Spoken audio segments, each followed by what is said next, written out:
Good morning student. आज का जो हमारा टॉपिक है वो है BSc third year and BSc BEd second year बायोकेमी। हम पढ़ रहे थे, टॉपिक का नाम क्या है, एंडोक्राइन ग्लैंड, ठीक है। और पार्ट इसका क्या है, थर्ड। हमने एंडोक्राइन ग्लैंड के दो पार्ट पिछली क्लास के अंदर पढ़ लिए थे। आज हम पढ़ेंगे पार्ट थर्ड। अब देखिए, हम पढ़ रहे थे हाइपोथैलेमस के द्वारा जितने भी रिलीजिंग फैक्टर्स स्रावित होते हैं या जितने भी हार्मोन्स स्रावित होते हैं उसकी हम बात कर रहे थे, जिसके अंदर हमने 6 फैक्टर पढ़ लिए थे। आज 7 नंबर फैक्टर या 7 नंबर हार्मोन है।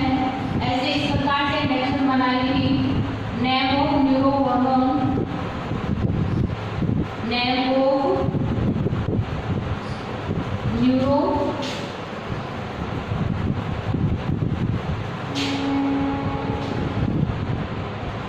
हार्मोन, इधर लिखा था फंक्शंस, फंक्शंस यानी कार्य, ठीक है। तो 6 फैक्टर हमने पढ़ लिए थे, यानी 6 प्रकार के हार्मोन्स जो हाइपोथैलेमस के द्वारा स्रावित होते हैं उसको हमने पढ़ लिया था। आज हम पढ़ेंगे 7 number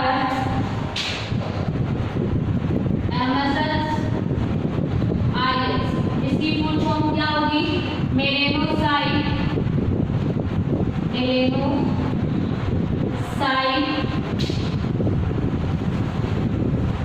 stimulating, stimulating hormone, inhibitory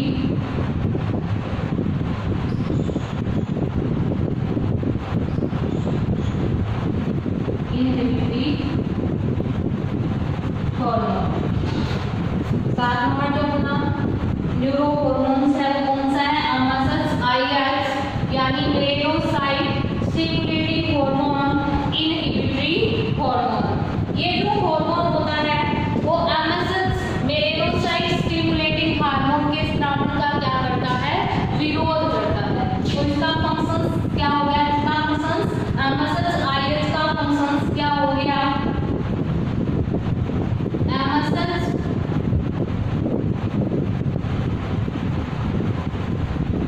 hormone के स्रावन का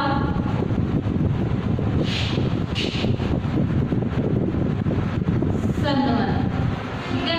तो एमएसएच आईएच का फंक्शन क्या हो गया, इसके नाम से ही शो रहा है, एमएसएच मेलेनोसाइट हार्मोन है, आईएच क्या है, इनहिबिटरी हार्मोन। इनहिबिटरी जो हार्मोन है वो एमएसएच के स्रावन का क्या करता है, संगमन करता है। अब 8 नंबर है अपना सीआरएच, 8 नंबर न्यूरो हार्मोन है सीआरएच। इसकी फुल फॉर्म क्या होगी, कोर्टिकोट्रोपिन, कोर्टिकोट्रोपिन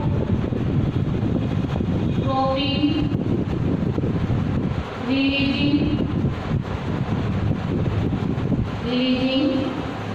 हार्मोन, कोर्टिकोट्रोपिन रिलीजिंग हार्मोन। इसके नाम से ही शो हो रहा है, ये सीआरएच जो हार्मोन होता है ये कोर्टिकोट्रोपिन हार्मोन के स्रावन का क्या करता है, प्रेरण करता है, या फिर कह सकते हो मोचन करता है। तो इसका फंक्शन क्या हो गया,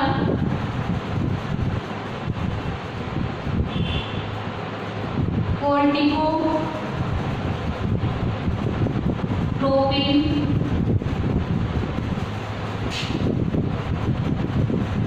हार्मोन के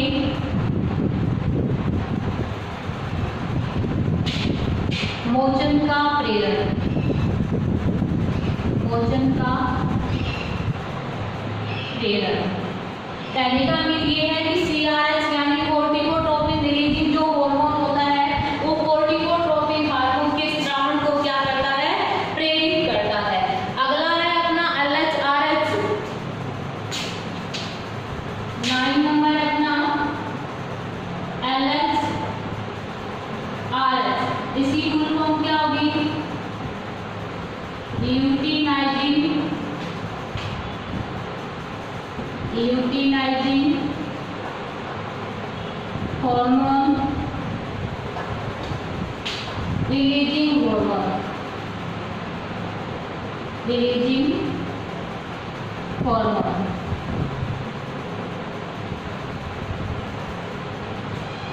LHRH जो 9 नंबर जो न्यूरो हार्मोन है LHRH, इसकी फुल फॉर्म क्या होगी? Luteinizing hormone releasing hormone. तो ये जो हार्मोन होता है वो LH के मोचन का क्या करेगा? प्रेरण करेगा। इसके नाम के आधार पर इसका क्या है? कार्य है। R का मीन यहाँ पे रिलीजिंग यानी मोचन है, H का मीन यहाँ पे हार्मोन है। तो ये जो हार्मोन होगा वो LH हार्मोन के मोचन का क्या करेगा? LH मोचन का क्या करता है? ये प्रेरण करता है। तो इस प्रकार हमारे 9 न्यूरो हार्मोन कंप्लीट हो जाते हैं। लास्ट बचा है FSH-RH। आप सभी जानते हो follicular stimulating releasing hormone. 9 number अपना LHRH था जिसका फंक्शन हमने पढ़ लिया है। अब पढ़ेंगे 10 number neuro hormone.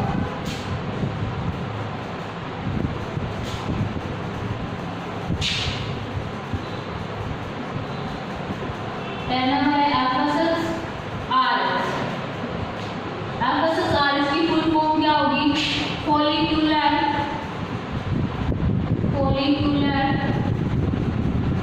Stimulating hormone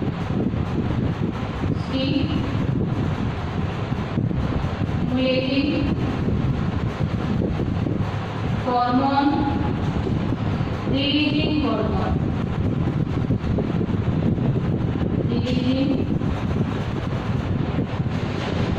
hormone FSH-RH की फुल फॉर्म क्या होगी? Follicular stimulating hormone releasing hormone. तो इसके नाम से ही शो हो रहा है कि FSH हार्मोन के स्रावन का क्या करता है?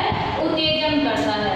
यानी FSH का मीन तो आपको फुल फॉर्म इसकी पता है, RH यानी रिलीजिंग हार्मोन। ऐसा हार्मोन जो कि FSH के स्रावन का क्या करता है? प्रेरण करता है या उत्तेजन करता है। कौन सा हार्मोन होता है? वो FSH-RH। तो FSH-RH का फंक्शन क्या हो गया? FSH के स्रावन का उत्तेजन। FSH के स्रावन का उत्तेजन इसका कार्य है। यानी FSH-RH जो हार्मोन होता है वो FSH हार्मोन के स्रावन का क्या करता है? उत्तेजन करता है। ठीक है। तो इस प्रकार हाइपोथैलेमस के द्वारा जो 10 यानी जो 10 प्रकार के न्यूरो हार्मोन स्थापित हो गए थे जो हमने पढ़ लिए हैं, प्लस इसके फंक्शंस क्या होते हैं वो भी हमने पढ़ लिए हैं। तो इसी के साथ हाइपोथैलेमस कंप्लीट होती है। अब हम पढ़ेंगे पिट्यूटरी ग्लैंड जो अपनी सेकंड एंडोक्राइन ग्लैंड है, पिट्यूटरी ग्लैंड। अपनी सेकंड एंडोक्राइन ग्लैंड कौन सी है? Pituitary gland. पिट्यूटरी ग्लैंड यानी पीयूष ग्रंथि। पिट्यूटरी ग्लैंड यानी पीयूष ग्रंथि। आप सभी जानते हो कि पिट्यूटरी ग्लैंड को मास्टर ग्लैंड या ऑर्केस्ट्रा की लीडर भी कहा जाता है। क्यों कहा जाता है ये अब हम पढ़ेंगे। इससे पहले हमको इसकी संरचना देखेंगे कि इसकी संरचना किस प्रकार से होती है।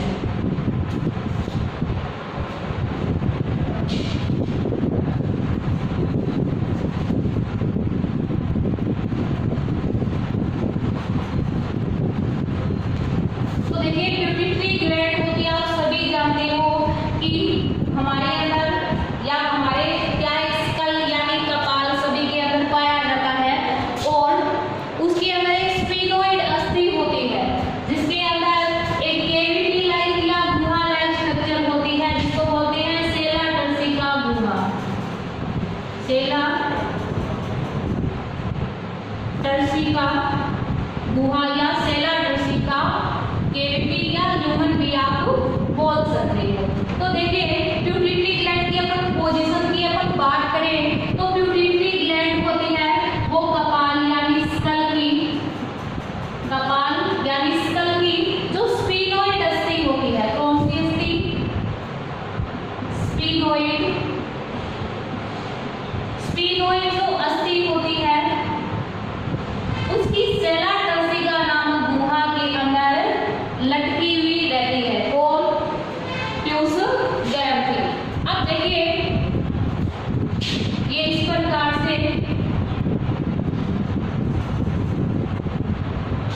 मनुष्य का स्पेल है, ठीक है। उसके अंदर इस प्रकार से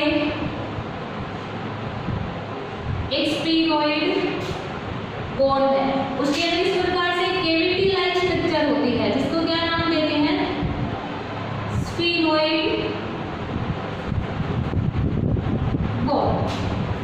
अब देखिए स्फीनोइड जो अस्थि होती है उसके अंदर एक कैविटी लाइक स्ट्रक्चर उपस्थित होती है। स्फीनोइड जो कोन है उसके अंदर क्या है, एक कैविटी लाइक स्ट्रक्चर उपस्थित है, जिसको क्या नाम देते हैं, सेला टर्सिका नामक गुहा। इस सेला टर्सिका नामक गुहा में इस प्रकार से प्यूबिटरी ग्लैंड क्या होती है, लटकी हुई रहती है। तो ये थी इसकी पोजीशन। यदि इसकी अपन शेप और साइज की बात करें, जो प्यूबिटरी ग्लैंड होती है वो मटर के दाने के आकार की, मटर के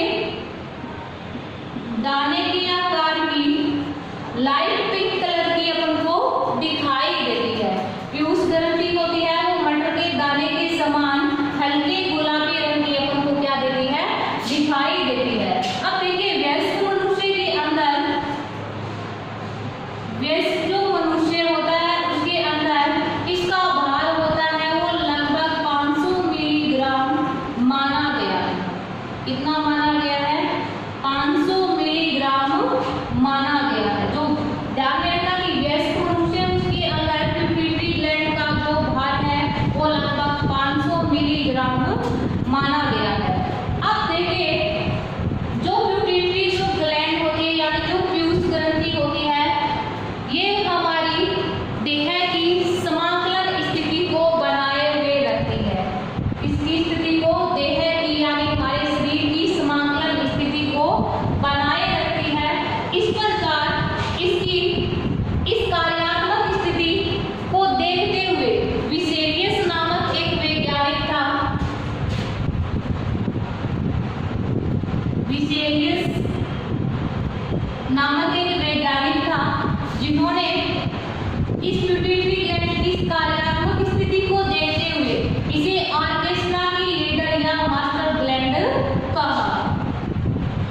क्या नाम दिया इसे, ऑर्केस्ट्रा की लीडर या मास्टर ग्रंथि कहा, या इसे ऑर्केस्ट्रा की लीडर या मास्टर ग्रंथि उपनाम दिया, ठीक है। अब अपन को इसकी संरचना पढ़नी है, इसकी प्यूबिटरी ग्लैंड की। ये भी ध्यान में रखना कि ऑर्केस्ट्रा की लीडर उसने देह की समाकलन स्थिति को बनाए रखती है, कौन, प्यूबिटरी ग्लैंड। इसलिए विसेलियस नामक वैज्ञानिक ने इसकी क्रियात्मक स्थिति को देखते हुए इसे ऑर्केस्ट्रा की लीडर कहा। और जो प्यूबिटरी ग्लैंड होती है वो अन्य अंतःस्रावी ग्रंथियों के कार्यों को नियंत्रित करने का क्या करती है, कार्य करती है, इसलिए इसे मास्टर ग्रंथि कहा जाता है। अब हम बात करते हैं इसकी स्ट्रक्चर की, यानी पीयूष ग्रंथि की संरचना किस प्रकार की होती है।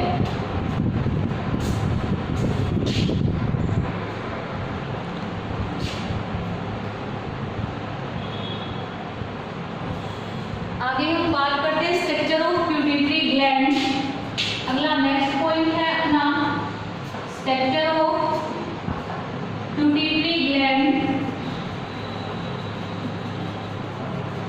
प्यूबिटरी ग्लैंड यानी पीयूष ग्रंथि की संरचना, पीयूष ग्रंथि की संरचना। स्ट्रक्चर ऑफ प्यूबिटरी ग्लैंड यानी पीयूष ग्रंथि की संरचना की अपन बात करें तो प्यूबिटरी जो ग्लैंड है वो दो लोब से मिलकर बनी होती है, यानी दो पालियों से मिलकर बनी होती है। एडिनोहाइपोफाइसिस और न्यूरोहाइपोफाइसिस कितनी पालियों से मिलकर बनी होती है, दो पालियों से मिलकर बनी होती है। फर्स्ट होती है एडिनोहाइपोफाइसिस, एडिनोहाइपोफाइसिस जिसको हिंदी में अंगनवाड़ी बोलते हैं,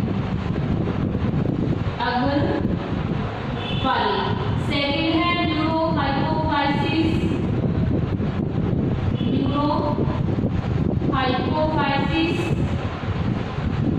जिसको पश्चपाली बोलते हैं, पश्चपाली या पश्चव्यूह ग्रंथि भी बोल सकते हैं। तो ध्यान में रखना, जो व्यूह ग्रंथि होती है वो दो लोब यानी दो पालियों से मिलकर बनी होती है। एडिनोहाइपोफाइसिस, जिसको अगर पाली भी बोल सकते हो आप, या अगर व्यूह ग्रंथि भी बोला जा सकता है इसे। सेकंड, इसकी जो लोब है वो कौन सी है? न्यूरोहाइपोफाइसिस, जिसको पश्चपाली या पश्चव्यूह ग्रंथि बोला जाता है। तो इधर ये स्ट्रक्चर बनाई गई है पिट्यूटरी ग्लैंड की। तो इसके अंदर जो ये लोब है ये कौन सी है? एडिनोहाइपोफाइसिस, एडिनोहाइपोफाइसिस,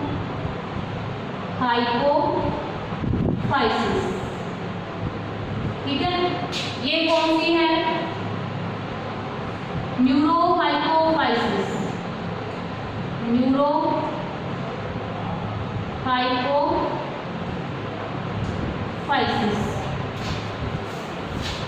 तो पिट्यूटरी ग्लैंड दो लोब से मिलकर बनी होती है, एडिनोहाइपोफाइसिस और न्यूरोहाइपोफाइसिस। अब हम बात करते हैं एडिनोहाइपोफाइसिस की, किसकी? एडिनोहाइपोफाइसिस की। तो एडिनोहाइपोफाइसिस होती है वो व्यूह ग्रंथि का 75% भाग बनाने का क्या करती है? कार्य करती है। ध्यान में रखना कि एडिनोहाइपोफाइसिस यानी अगर पाली या अगर व्यूह ग्रंथि होती है वो पिट्यूटरी ग्लैंड का 75% भाग बनाने का क्या करती है? कार्य करती है। अब इसकी जो वॉल होती है वो ग्लैंडुलर एपिथेलियल सेल यानी ग्रंथि उपकला कोशिकाओं की बनी होती है। इसकी वॉल, एडिनोहाइपोफाइसिस जो लोब है उसकी वॉल ग्लैंडुलर एपिथेलियल सेल की बनी होती है, यानी ग्रंथि उपकला कोशिकाओं की बनी होती है। इन ग्रंथि उपकला कोशिकाओं के द्वारा हार्मोन्स का संश्लेषण किया जाता है, उसका क्या किया जाता है? स्रावण किया जाता है। अब आप लोग ये ध्यान में रखना कि एडिनोहाइपोफाइसिस भी 3 पार्ट से मिलकर बनी होती है, यानी एडिनोहाइपोफाइसिस कितने भागों से मिलकर बनी होती है? 3 भागों से मिलकर बनी होती है। फर्स्ट है पार्स डिस्टेलिस, सेकंड है पार्स इंटरमीडिया और थर्ड है पार्स ट्यूबरेलिस। अब देखिए एडिनोहाइपोफाइसिस का फर्स्ट पार्ट कौन सा है? Pars distalis. अब पार्स डिस्टेलिस है उसका निर्माण किस प्रकार से होगा वो हम इसके डेवलपमेंट के अंदर पढ़ेंगे पिट्यूटरी ग्लैंड के अंदर। फिलहाल आप इतना ध्यान रखिए कि पार्स डिस्टेलिस होता है वो पिट्यूटरी ग्लैंड की जो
जो लोब होती है उसके द्वारा किसी प्रकार के हॉर्मोन्स का संश्लेषण नहीं किया जाता।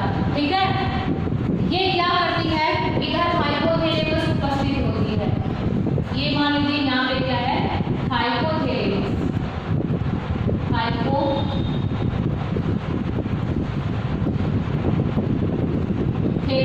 ठीक है।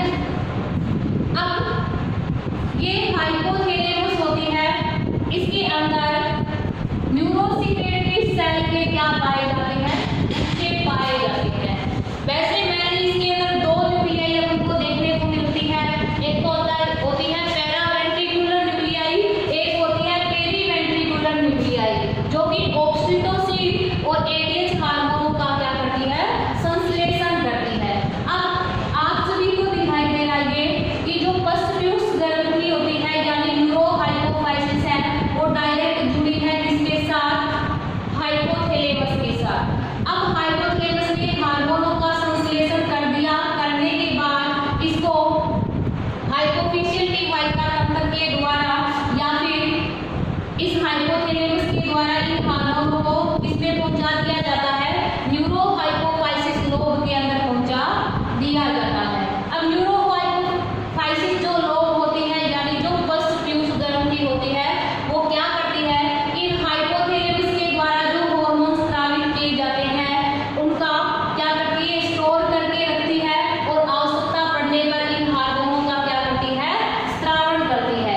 इसलिए न्यूरोहाइपोफाइसिस लोब के द्वारा जो हार्मोन स्रावित किए जाते हैं उसको न्यूरो हार्मोन कहा जाता है, क्योंकि ये हार्मोन हाइपोथैलेमस की न्यूरोसेक्रेटरी सेल के द्वारा स्रावित किए जाते हैं और स्रावित करने के बाद ये हाइपोथैलेमस इन्हें किसमें डालती है, न्यूरोहाइपोफाइसिस के अंदर। न्यूरोहाइपोफाइसिस इन हार्मोनों को स्टोर करेगी, आवश्यकता पड़ने पर इनका क्या करती है, स्रावण करती है। इसलिए इस न्यूरोहाइपोफाइसिस के द्वारा स्रावित होने वाले हार्मोनों को क्या बोलते हैं, न्यूरो हार्मोन कहा जाता है। क्या बोलते हैं, न्यूरो हार्मोन, न्यूरो हार्मोन कहा जाता है। एक नाम और आता है न्यूरोट्रांसमीटर। ऐसा कई बार क्वेश्चन भी पूछा जाता है कि न्यूरोट्रांसमीटर क्या होता है।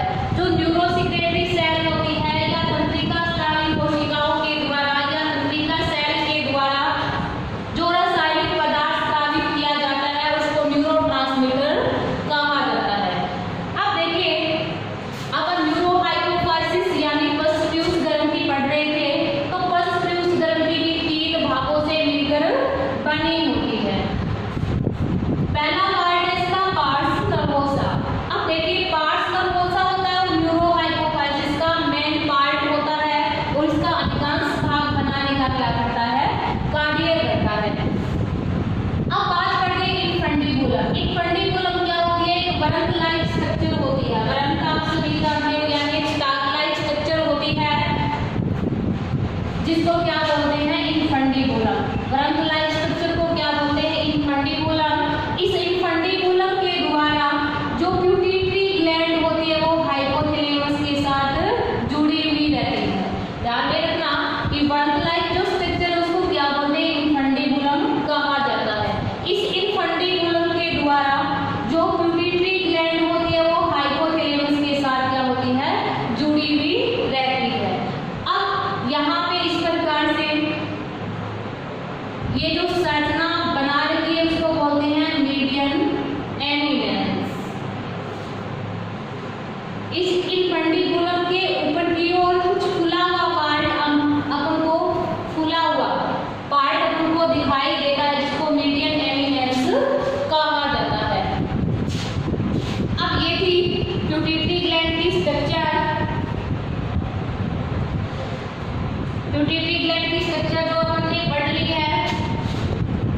अब आगे इसके डेवलपमेंट की बात करेंगे।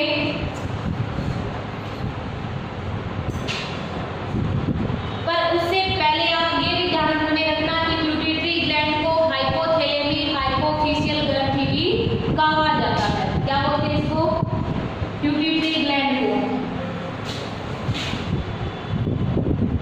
वर्तमान समय में इसको हाइपोथैलेमी हाइपोफिशियल ग्रंथि भी कहा जाता है। हाइपोथैलेमी हाइपोफिशियल ग्रंथि बोला जाता है। इसको हाइपोथैलेमी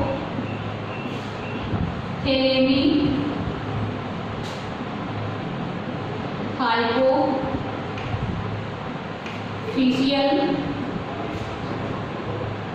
ग्रंथि बोला जाता है, जिसे पीयूष ग्रंथि को। ठीक है, आगे हम पढ़ेंगे इसका डेवलपमेंट किस प्रकार से होता है। तो आप इसका फ्लो चार्ट किस प्रकार से बनाओगे।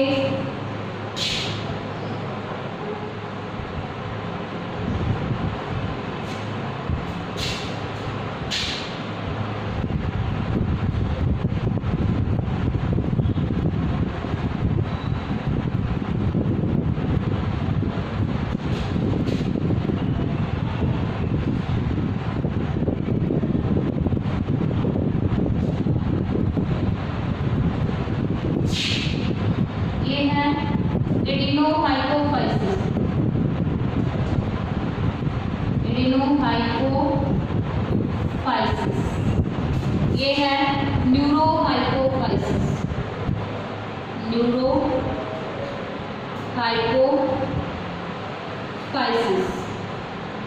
एडिनोहाइपोफाइसिस 3 पार्ट से मिलकर बनी होती है।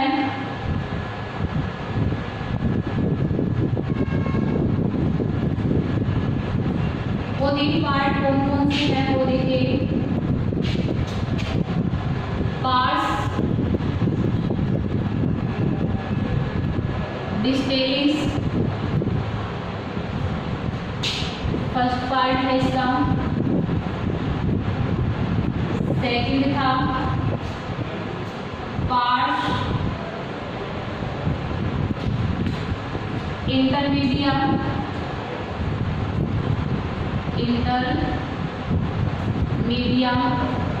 और थर्ड था पार्स ट्यूबरेलिस।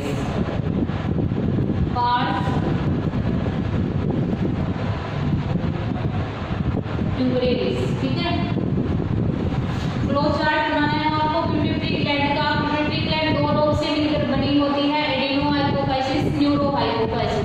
एडिनोहाइपोफाइसिस फिर 3 पार्ट में बंटी होती है, 3 पार्ट से मिलकर बनी होती है। पहला पार्ट डिटेलिस, बीच का पार्ट पार्ट्स इंटरमीडिया और थर्ड पार्ट है इसका पार्ट्स ट्यूबरेलिस। इसी प्रकार से न्यूरोहाइपोफाइसिस जो लोब होती है वो 3 पार्ट से मिलकर बनी होती है। Parts nervosa first part, parts nervosa second है इन्फंडिबुलम,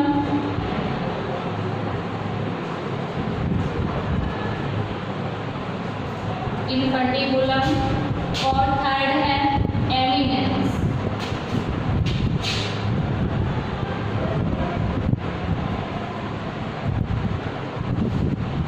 ठीक है, तो इस प्रकार पिट्यूटरी ग्लैंड 2 लोब से मिलकर बनी होती है और दोनों लोब के 3 पार्ट होते हैं। इसी के साथ इसकी स्ट्रक्चर अपनी कंप्लीट होती है। और आज के लिए इतना ही, आगे लेंगे नेक्स्ट लेक्चर के अंदर।